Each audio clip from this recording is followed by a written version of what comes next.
A U.S. court will be asked to review the 2-year-old softwood lumber deal Canada signed with the Bush administration. But as Paul Johnson explains in a Global National exclusive, the focus will not be on the deal itself, but instead on how a premium paid by Canada was divided up. There's a small office in South Carolina sitting on a fortune of $200 million, part of what Canada paid to settle the softwood lumber dispute.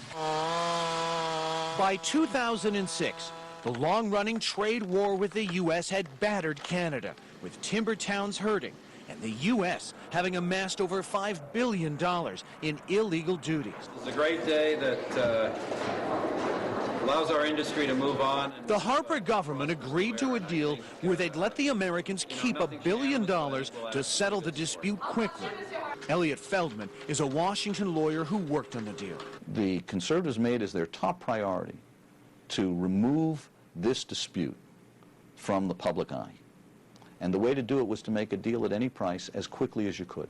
But instead of just letting the Americans keep their cut, all $5.4 billion of the illegal duties was sent up to Canada. The Canadians wired $1 billion of it back south, half of it going to pay off U.S. lumber companies, the rest to something called meritorious initiatives. And that was such an unusual arrangement that some critics say it amounted to a kind of money laundering, with the Harper government sending that $1 billion back to the United States in a way that the White House could distribute it without Congress having any say. 100 million of those dollars went to Habitat for Humanity.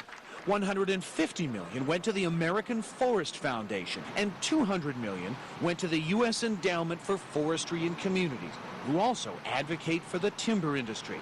Essentially, it was folks in the White House directing the money to causes that it believed supported sustainable forest policy. So they're suing over the deal, saying the arrangement with Canada was illegal.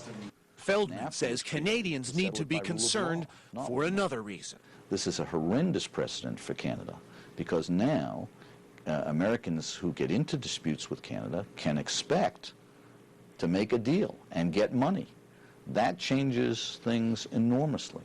But the man who negotiated softwood for Canada says it was the best deal available. I do hold it up as an example of improving what was a very bad situation and making it somewhat tolerable. Paul Johnson, Global News, Washington.